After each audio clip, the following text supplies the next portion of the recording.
Situ के प्रदेश अध्यक्ष वीरेंद्र मेहरा ने टूटू में शुक्रवार को कहा कि प्रदेश का बजट निराशाजनक। उन्होंने कहा कि बजट में मजदूर, outsource, MNREGA, scheme workers, SNC व कंप्यूटर अध्यापक विरोधी है। मजदूरों के वेतन को उपभोक्ता मूल्य सूचकांक के साथ नहीं जोड़ा गया। आउटसोर्स कर्मी, एसएनसी व कंप्यूटर अध्यापकों के लिए ठोस नीति नहीं बनाई गई। मनरेगा मजदूरों को न्यूनतम दिहाड़ी नहीं मिली।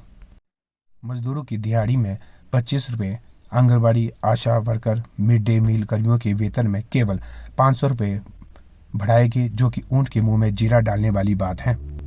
विजेंद्र मेहरा ने कांग्रेस सरकार को आड़े हाथ लेते हुए कहा कि कांग्रेस सरकार भी उद्योगपतियों के साथ है, वो इसका मजदूरों के साथ कोई वास्ता नहीं है।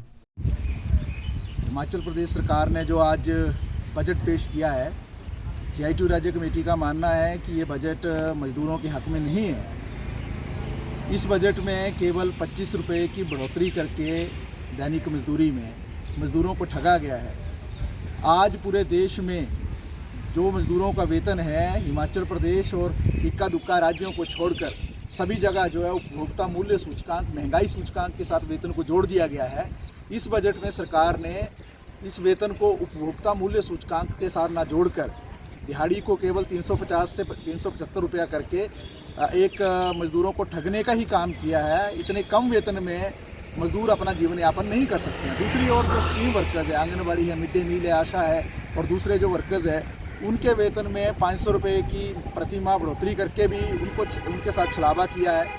आज दूसरे राज्यों को, हरियाणा को, पंजाब को, केरल को या तमिलनाडु या पांडिचेरी या कर्नाटका के अगर राज्यों को देखेंगे, वहाँ आंगनबाड़ी का वेतन जो है काफ़ी ज़्यादा है। मिड डे मील और आशा वर्कर को जो है फैसिलिटी ज़्यादा है और दूसरे भत्ते भी उनको मिलते हैं। उनको भी न्याय जो सरकार ने नहीं दिया है। और तीसरी ओर हम ये भी कहना चाहते हैं कि जिस तरीके से आउटसोर्स कर्मचारियों का न्यूनतम वेतन केवल 11,000 रुपये करके जो है उनके साथ भी धोखा किया है। 11,000 रुपये में आज के महंगाई के दौर में कोई ज़िंदा नहीं रह सकता है। आज पूरे हिमाचल प्रदेश के जितने सरकारी विभाग है, आज नियमित कर्मचारियों के साथ जो आउटसोर्स कर्मचारी एक महत्वपूर्ण भूमिका वो अदा कर रहे हैं, लेकिन उनको वेतन जो उस रूप में नहीं दिया जा रहा है। तो आउटसोर्स कर्मचारियों के वेतन में भी जो इजाफा होना चाहिए था, उनके लिए जो नीति बननी चाहिए थी, वो नीति सरकार ने नहीं बनाई। उनके वेतन में उस तरीके से इजाफा नहीं किया। जो SMC के टीचर्स हैं, उन SMC के टीचर्स को भी न्याय नहीं मिला।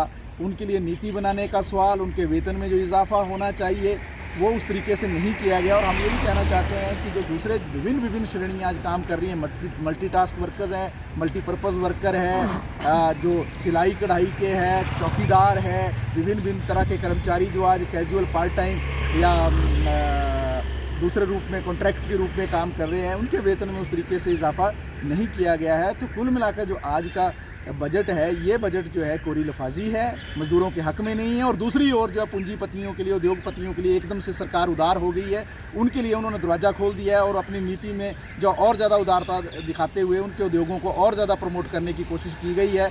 उद्योग प्रमोट होने चाहिए, लेकिन मजदूरों का भी प्रमोशन होना चाहिए।